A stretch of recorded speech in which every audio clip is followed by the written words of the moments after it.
क्या आप में से कोई योग्य मंत्री या दरबारी सुझा सकता है ऐसा कोई विशेष विषय जिस पर दरबार में आज चर्चा कराई जा सके?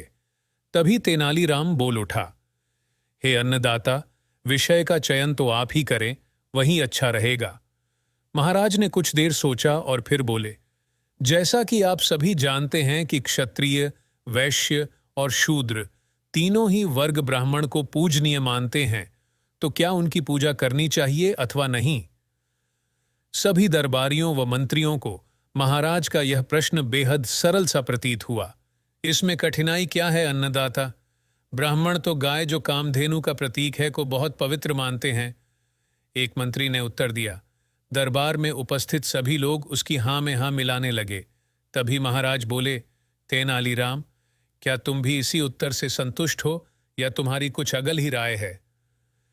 तेनालीराम हाथ जोड़ते हुए बद्धे विनम्र भाव से बोला, हे अन्नदाता, चाहे मानव हो या देवता, गाय को तो सभी ही पवित्र मानते हैं और ऐसा मानने वाला मैं अकेला नहीं हूं। हमारे विद्वानों की भी राय कुछ ऐसी ही है। यदि ऐसा ही है तो ब्राह्मण गाय की खाल के बने जूते चप्पल क्यों पहनते हैं? महाराज ने वापस प्रश्न किया। यह सुनकर पूरे दरबार में चहूं और चुप्पी छा गई। दरअसल महाराज ने जो कुछ भी कहा वह 100% सच था, जिसका उत्तर किसी के पास न था।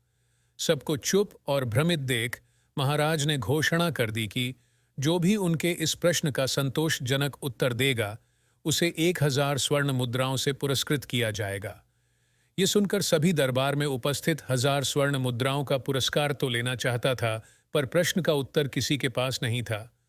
बड़ी ही देर तक सभी को चुप बैठा देख तेनालीराम अपने आसन से उठते हुए बोला, हे अन्नदाता, ब्राह्मण के चरण बेहद पवित्र माने जाते हैं। ये उतने ही पवित्र हैं जितना कि किसी तीर्थ स्थल की यात्रा करना। अतः गौचर्म से बने जूते चप्पल पहनने से गायों को भी मोक्ष मिल जाता है। महाराज बोले, तुम अपनी बात सिद्ध करने के लिए कुछ भी कहोगे?